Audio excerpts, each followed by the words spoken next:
Tell me about what's been happening for you for the past few years.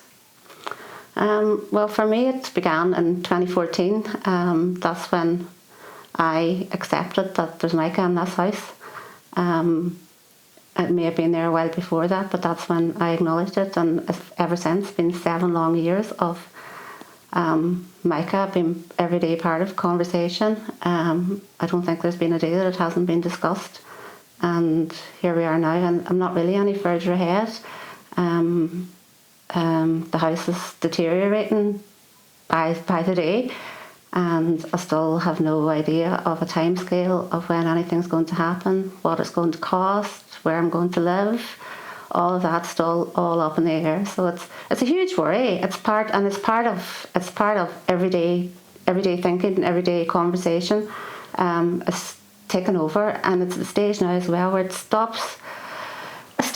preventing you from making plans. The simple things like a holiday. I had plans a holiday next year, and you still go thinking, well, maybe something will be happening with the house, maybe it's not affordable, maybe the time won't be suitable. All the wee things like, well, change the car. You can't even make a decision like that because you don't know what you can afford and what you can't afford, and whether, we'll hold on another year, maybe something will happen with the house. And it never seems to happen. This has been going on for so long now that it's crazy. Like, for me, I've had the house tested. That was done July last year, July 2020. It took until July this year, just slightly over a year, for me to get the results for that. So I know that the house does need to be demolished. So straight away when I got those results, I applied to the council, and I'm still waiting to hear back from them. Now, that's about a month ago, which I think is pretty standard. I still don't have any idea, how long that will take to come back from them, and then I have to go and do the second stage of the application, and then who knows where from there, where you go to start getting quotes and start to get the job done. So it's still a long way away from being sorted for me, even without the change that coming into the scheme. Like at the moment, I don't even know if it's affordable for me. I have no idea what it's going to cost. I suppose in a way, I was one of the lucky ones in that I was able to access the scheme. I was able to get my hands on 8,000 and get the testing done and push on with it. I know, I'm very aware that there's people who aren't in that situation, who are living in houses that are worse, way worse than this one, and have no way out and have no way of even accessing the scheme. So there's part of me that would kind of be very aware of people in worse circumstances. I suppose as well, this house is a bungalow, so it's less likely to fall down on top of me. But you can see the deterioration. I just feel that you need to have a result now. They need to see something happen. They need to see action being taken. They need to see some sort of progress and how about getting this sorted. What this is, already affected the last 7 years of my life. It's going to at least affect the next 3. So that's 10 years. So that's long enough for something to be dragging you down and affecting every part of your life. It has had a huge effect. Particularly in the early days.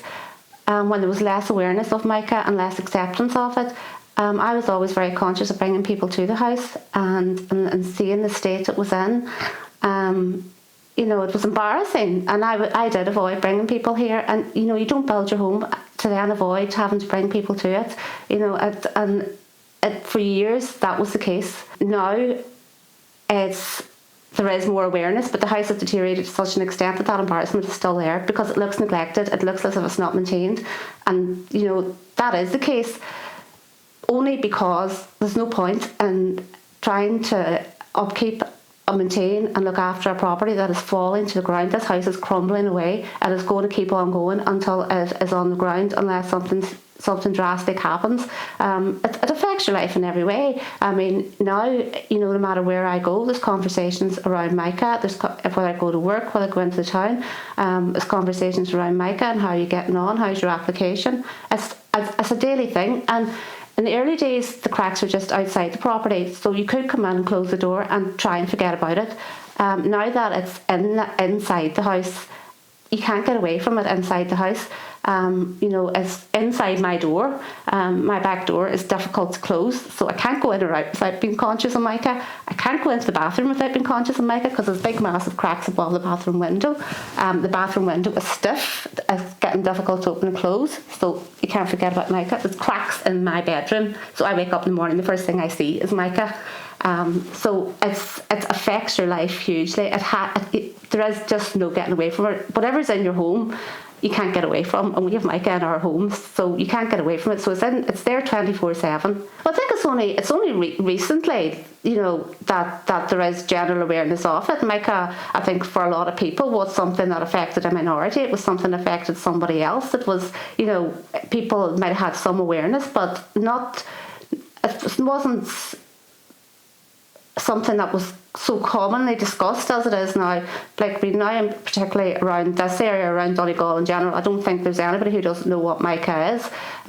But at the same time, you don't want to pull up out some people pulling up at the side of your house. And before they even come in, you can hear the conversations. You can see they're talking, looking at the gable of their house, discussing it.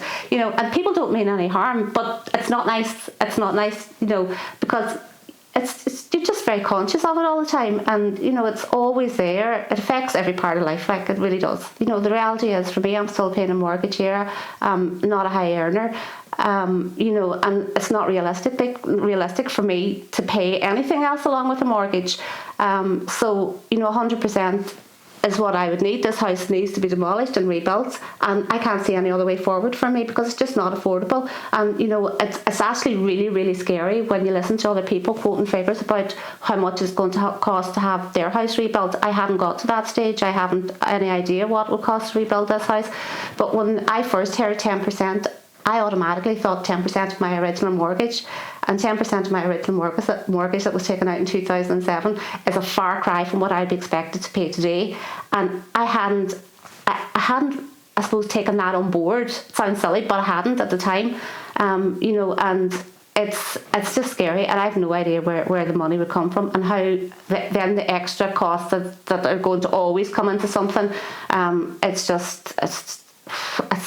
something that I don't even want to think about, because it's not something that's affordable for me. It just isn't. I suppose, like, on a practical level, like as far back as last year, I started decluttering. I started getting rid of things in the house. I hired a skip last year, and that was like the beginning of the end for me. And it was old things like things you hang on to of no use, for tins of paint, that kind of stuff that was upstairs in the attic, and all of that was got rid of. And that was, I think, unconsciously making the start. And I've already started, you think that this is your home for life. You think anything that's here will stay forever. But this house is going to have to be demolished. I'm going to find somewhere to live, which, a 1-bed flat would be sufficient. But everything in this house has to go somewhere. So it's a matter of prioritising what you keep, what you let go. And even though I may be a few years away from anything being done, I've already started thinking like that. And before I even buy anything, I'd think about, do I need more stuff in that house?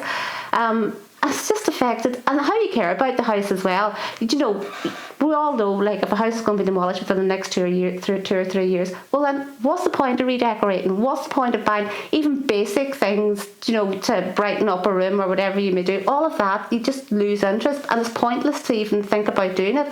But at the same time, it can't be, that's okay for a couple of years, but you can't live like that indefinitely. You can't say, I'm not going to redecorate my house for the next 10 years because it may be demolished at some point. That's not realistic either. And it's hard to know what to do. It's hard to know how to live when you don't have a time scale. Whereas if somebody was able to say to me, you're not a priority, there's other people that need to be dealt with first, that's fair enough. But maybe 5 years, 7 years, whatever from now, your house will be demolished. You could plan your life accordingly. You could plan your finances accordingly, and you would have some idea of where you're going. At the moment, I have absolutely no idea. Do I look at 2022, 23, 2030? I've absolutely no idea where I stand in any of this, or what way it's going to play out. It's the unknown. Say, for example, you get 100%. Yeah. What would you do? I would would be delighted. It would be a weight off my shoulders. It would be a weight off my shoulders that a lot of the time I'm not even aware is there, but it's there all the time. It would be absolutely fabulous. It would be just such a relief. It would be a huge relief. It would be just a dream come true. I think in a way I've always, said, well, the house has cancer and I don't, and that's the only way to look at it, and that is a positive. My house is terminal cancer, but I'm healthy.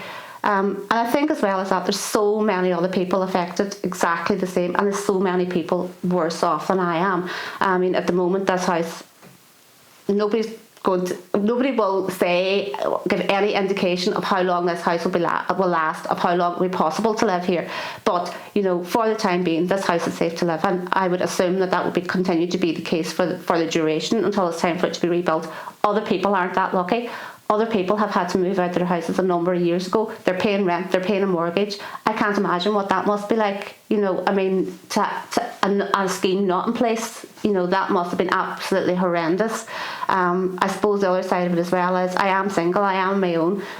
So it's not the huge, I suppose, difficulty in accommodating a family. I can live anywhere really, it's, where other people maybe have to be near schools or in a certain type of accommodation, a flat anywhere would be okay. So it's easier that way, I suppose, is what I'm saying. It